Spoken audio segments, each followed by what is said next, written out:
Donc voilà le matériel en question. J'ai plusieurs chevaliers qui sont organisés avec des trépieds. C'est les mêmes trépieds qu'on utilise pour les photos, sur lesquels on vient mettre une boîte chevalet.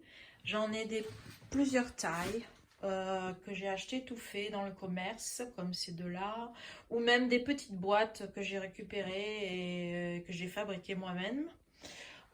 Après, il y a le chevalet classique. Celui-là, c'est un de chez Mabef. Je l'aime bien aussi, mais ce ne sera pas pour voyager parce que il est trop volumineux et pour la valise, ça n'ira pas.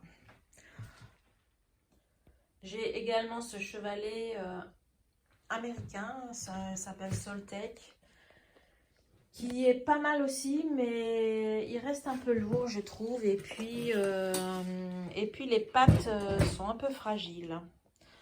Donc, je ne le prendrai pas avec moi dans la valise cette fois-ci, bien que ça m'est déjà arrivé de l'avoir avec moi en voyage. De façon générale, j'aime bien les boîtes où on peut laisser en place ses couleurs d'un jour sur l'autre. Ça évite le gaspillage, surtout quand on peint beaucoup. Et puis surtout aussi, ça permet de gagner du temps. Quand on est pressé, on a déjà ces couleurs qui sont installées. Et quand on voit quelque chose, hop, on peut y aller de suite. Donc là, voilà mon trépied. Une fois qu'il est plié, vous voyez qu'il est très petit. Il est très pratique pour voyager parce qu'il rentre facilement dans une valise. Avant, j'ai utilisé celui-là qui est beaucoup plus gros, plus lourd et plus long, plus difficile à caser dans ses affaires. Alors celui-là est bien aussi, mais ça sera plus pour quand vous restez sur place. Si vous voulez voyager, franchement, celui-là, c'est le plus léger et le plus pratique que j'ai trouvé jusqu'à présent. Il a sa petite housse, après on le rentre dedans et voilà. Et vous voyez que la taille, il est vraiment petit. Je crois qu'il pèse à peine 1 kg. Bien sûr, au niveau stabilité, il faudra faire un peu plus attention. S'il y a un peu de vent, peut-être que si vous mettez mal votre boîte, ça risque de tomber. Il y a quand même un petit crochet qui permet d'attacher, de le lester, de mettre du poids, votre sac ou autre dessous, ce qui est pas mal aussi quand même. Bon, de toute façon, le chevalet parfait n'existe pas. Donc maintenant, au niveau peinture, cette fois-ci, je vais emmener une palette plus que réduite. J'ai choisi d'amener la palette la même palette qu'une peintre américaine que j'aime beaucoup qui s'appelle Kathleen Dunphy. Donc en fait, ça consiste en un blanc, un jaune, citron, un jaune de Naples, un rouge permanent moyen, un bleu outre-mer foncé et un gris froid. J'ai pas les mêmes références qu'elle pour le blanc et le jaune de citron. Ceux-là sont les mêmes références. Voilà, ça sera l'occasion de réduire et de m'entraîner sur peu de couleurs. Ensuite, au niveau solvant. J'ai testé le solvant de chez Sennelier, Green for Oil. Et franchement, je le trouve très bien. On peut en utiliser très peu. Ça permet, il voyage. On peut le mettre dans ses bagages puisque c'est pas inflammable. En plus, il est non nocif et non toxique. Donc, il est vraiment parfait pour voyager. Donc, j'ai toujours une petite bouteille comme ça pour quand je peins sur place. Et puis ensuite, pour mes réserves, j'en amène une plus grande. Ça, c'est mon médium. J'aime bien utiliser le liquide original, mais j'emmènerai pas la grosse bouteille. Je l'ai mis aux 3/4 plein, rempli cette petite fiole. Voilà pour les solvants. J'ai fait toujours une petite liste que je mets ensuite dans mon sac transparent pour expliquer que c'est la composition des peintures. Apparemment, il vaut mieux ne pas écrire peinture, mais plutôt fine art tubes.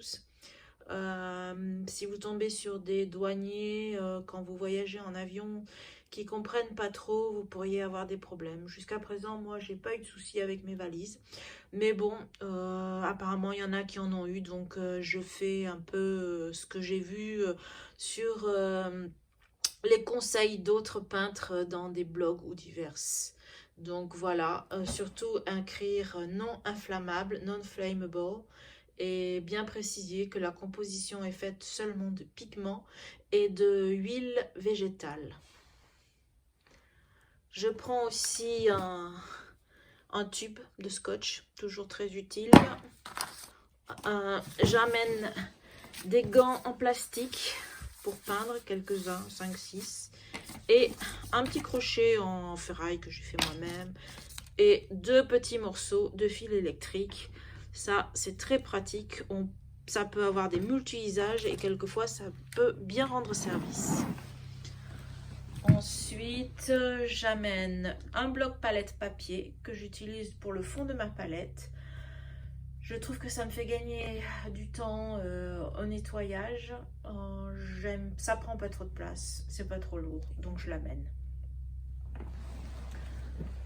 Au niveau de mes pinceaux, j'amène une petite panoplie. J'aime bien les pinceaux assez larges, donc j'ai des pinceaux assez larges. Je vais avoir des pinceaux moyens et là j'en ai 4 un peu plus fins pour les détails, les finitions ou le début. 2 couteaux à peindre et je range tout ça dans une petite natte. Voilà.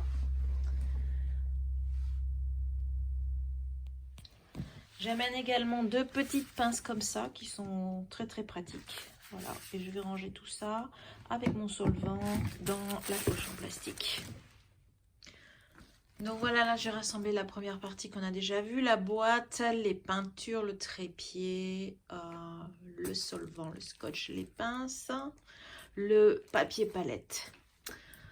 Donc après ensuite j'emmène toujours mon chapeau parce que c'est indispensable pour peindre, pour se protéger de la luminosité, même les jours où il n'y a pas de soleil. Mon tablier pour éviter les grandes catastrophes, même si je m'en mets quand même partout. Et puis un seau d'eau, toujours bien pratique pour plusieurs usages. Ensuite, j'amène mes supports à peindre. Donc mes supports dans les dimensions dans lesquelles j'aime peindre. Ici j'ai du 15 par 21, plusieurs petits supports. J'amène du papier pour l'huile. Là où je vais il fait froid. Je sais pas si j'irai beaucoup dehors, on sait jamais. Comme ça me permettra quand même de faire des exercices à l'intérieur sur du papier si j'ai envie. Et d'autres supports un peu plus grands, les 24 par 30 que je prépare moi-même aussi.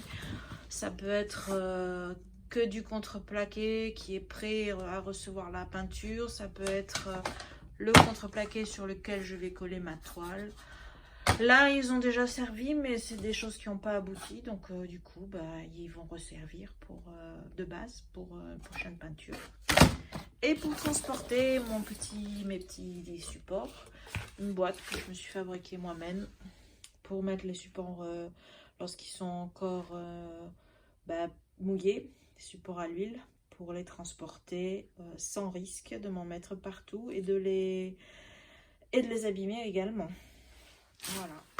J'ai rajouté en plus mon ombrelle qui est pour moi un élément indispensable quand je peins dehors.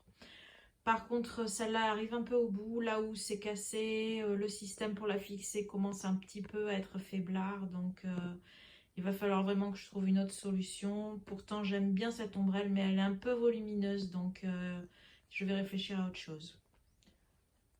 Et pour terminer, je mets tout ça, bien sûr, dans un grand sac à dos, ce qui me permet, quand je vais peindre, de rajouter, de m'acheter sur place le sopalin, une petite poubelle en plastique que j'accroche avec mon sando à mon chevalet. Et puis voilà, et j'ai tout ça qui rentre dans mon sac à dos. Un sac à dos qui est ici et que je vais mettre dans ma valise. Et voilà, il y a tout ce qu'il faut. Voilà mes affaires, une fois qu'elles sont rentrées dans la valise. J'ai rajouté ici une bâche plastique, en fait c'est les bâches des peintres, un petit morceau qui va me servir à l'endroit où je vais à protéger la table ou la surface sur laquelle je poserai mes peintures. Et ensuite ici j'ai toute cette partie qui va me servir à mettre mes affaires personnelles. Là j'ai ma veste de peintre que j'utilise l'hiver. Et j'aurai également donc mon sac à dos cabine avec lequel je peux voyager, dans lequel je peux finir de mettre toutes mes affaires personnelles. La petite vidéo est terminée pour vous montrer mon organisation, comment je m'y prends quand je pars pour voyager ou tout simplement quand je vais peindre dans le coin, puisqu'on met tous ces éléments dans le sac à dos. J'espère que ça vous aura servi et puis que ça vous donnera surtout envie de faire pareil. Si vous avez des questions, ben, n'hésitez pas, j'essaierai d'y répondre le mieux possible et le plus possible. Et donc, je vous dis à bientôt sur ma chaîne YouTube. Et si ça vous a plu, un petit pouce en l'air, ça me fera très plaisir. Merci, à bientôt.